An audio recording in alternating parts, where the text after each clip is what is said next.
성도님들, 염려라는 말이 성경에 등장하죠. 이게 헬라어로 보면 메린나우 혹은 메린바테라고 하는데요. 이 성경에 쓰인 염려라는 말의 원어의 뜻이 뭐냐? 마음이 나뉘다라는 말입니다.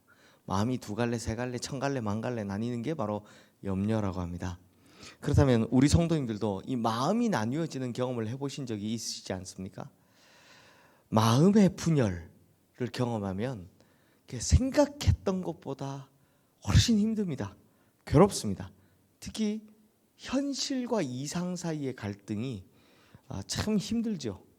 오늘 보는 시편 108편에서도 다윗은 심각한 마음의 분열을 경험을 하고 있습니다. 다윗은요, 뭐 다 아시겠지만 한 나라를 다스리는 왕이었습니다. 그러다 보니 무슨 갈등이 생기느냐? 먼저는 보이지 않는 하나님을 의지해야 하는가 하는 것과, 아니면 지금 당장에 자신을 도와줄 수 있는 주변의 나라들을 의지해야 하는가 하는 문제였습니다. 아니, 하나님의 사람 다윗이라면 그 당연히 하나님을 의지해야지, 이게 무슨 말이냐 하시겠지만, 이렇게 반문하실 수 있으시겠지만, 하지만 지금 다윗에게는 무슨 경험이 있느냐? 하나님을 의지하고 나간 전쟁에서 패한 경험이 있던 겁니다.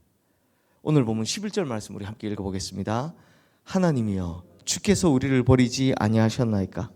하나님이여, 주께서 우리의 군대들과 함께 나아가지 아니하시나이다. 다윗이 그 어떤 전쟁에서 어떤 사연으로 하나님께서 그의 군대와 함께 하지 않으셨는지, 패배했는지 소상히 밝히고 있지는 않지만 바로 이 경험 때문에 갈등이 생기는 겁니다. 혹시 이번에도 하나님만 의지하고 나갔는데 이 또다시 패배하면 어떻게 하지? 하는 생각이 드는 겁니다. 이 생각이 안 들 수 없죠. 두려움이 생기는 겁니다. 하나님을 믿었는데 실패했으니 굉장히 쓰라린 경험임이 틀림없는 겁니다. 문제는 이 일 때문에 또 다른 전쟁 앞에서 염려가 생기는 겁니다. 염려가 뭐라고 그랬습니까? 마음이 나뉘는 것. 이제 이 믿음과 현실 사이에 분열이 생기기 시작하는 겁니다. 마음이 갈라지기 시작하는 겁니다. 야, 나 지난번에 하나님을 의지하고 나갔는데 하나님께서 말씀하지 않으셨고, 그래서 우리의 군대와 함께하지 않으셔서 패할 수밖에 없었는데, 이번에도 똑같은 일 벌어지면 어떻게 하지? 그냥 이번에는 나를 도와준다고 하는 저 주변 나라들 손잡고 그냥 거기 동맹 맺고 나갈까 하는 생각을 심각하게 고민하는 겁니다. 또 실패하면 어떻게 하지? 하나님 믿고 나갔는데 또 실패하면 이거 내 믿음도 흔들릴 것 같고 나라도 위태로울 것 같은데, 그럴 거면 그냥 차라리 나 도와준다는 저 사람들, 저 나라들 손잡고 가면 어떨까? 성도님들, 솔직히 우리도 이런 고민 있지 않습니까?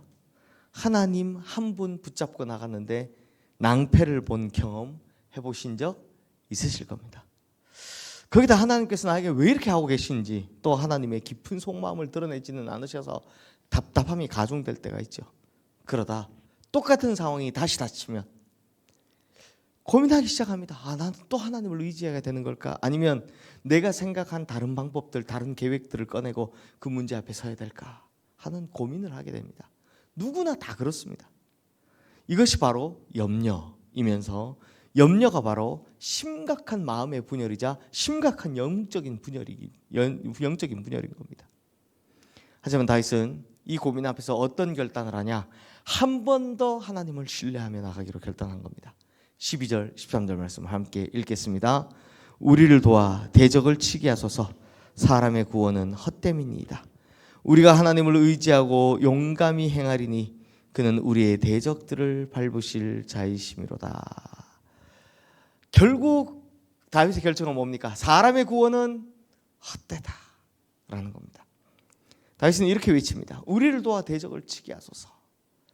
사람을 의지할까? 하나님, 제가 이것저것 생각해 봤는데요, 사람을 구원하고 의지해서 전쟁에 나가서 혹 승리하는 것보다 차라리 하나님을 의지하고 나가서 지는 편이 낫겠습니다 라고 결단을 한 겁니다. 이거 참 대단한 결단이죠. 사람 의지하고 나가 혹 승리할 수 있겠지만 그 승리보다 하나님을 의지하며 나가서 차라리 패배하는 게 낫겠다. 즉 다윗은 하나님 한 분만 의지하겠다고 다시 한번 마음의 결정을 한 겁니다. 자, 성도님들, 이후에 이 전쟁의 결과가 어떻게 되었는지 이 시편에서는 그 결과를 전해주지 않습니다. 지금 이게 무슨 상황인지 어떤 상황인지 전혀 알려주고 있지 않습니다. 그저 하나님 한 분만 의지하겠습니다 라는 결단으로 이 시편이 마무리가 되고 있죠. 다만 남은 것이 있습니다. 뭘 볼 수 있습니까? 분열되었던 마음이 치유되고 하나님을 향한 믿음, 마음, 그 한 가지만 남았다는 걸 볼 수 있습니다. 분심이 사라지고 일심으로 하나님께 나아갈 때 그 마음의 변화, 삶의 변화가 어떤지를 말해주고 있는 겁니다. 우리 1절 말씀 함께 읽겠습니다. 하나님이여 내 마음을 정하였사오니 내가 노래하며 나의 마음을 다하여 찬양하리로다. 이 구절 뒤에 우리가 그 잘 아는 하늘 위에 주는 높이 들리며 이런 구절 쫙 나오는 겁니다. 그러니까 지금 다윗이 뭐 하고 있습니까? 마음이 나뉘었을 때 마음을 딱 정한 겁니다. 누구에게로? 하나님께로. 그러고 나니까 분심이 일심이 되었다 라는 겁니다. 그때 다윗에게 놀라운 변화가 일어난 건데요. 그게 뭔지 아십니까? 바로 찬양이 회복되었다. 노래가 회복되었다라는 겁니다. 마음이 정해지니 입술에서 찬양의 열매가 터져나오더라라는 겁니다. 우리 성도님들 아마 다들 경험해 보셔서 아시겠지만 이게 참 신기한 게요. 걱정이 되고 염려가 되고 마음이 분열되면 절대 입술에서 나오지 않는 게 있습니다. 그 찬양입니다. 기도는 나오는데요. 이게 마음이 염려가 되고 괴로우면 찬양 잘 안 나옵니다. 오히려 기도는 나옵니다. 근데 기도하면서 뭐부터 시작합니까? 대부분 어르신들 한숨부터 시작하시잖아요. 앉자마자 이거부터 하시잖아요. 그 왜요? 마음이 분열되고 염려가 되면 이상하게 그나마 기도는 나오는데 이게 뭐 즐겁게 찬양은 잘 안 됩니다. 왜? 마음이 나눠졌기 때문입니다. 참 신기한 거죠. 마음이 나눠지면 찬양이 잘 안 됩니다. 그러니 우리 성도님들 오늘 우리의 마음이 여러 갈래로 나뉘어져 있고 여러 개를 가지고 고민하고 계시다면 그냥 실패를 각오하시더라도 한 번 더 하나님을 신뢰하시고 구원은 오직 하나님께만 달려있음을 믿으시기를 주님의 이름으로 축원합니다.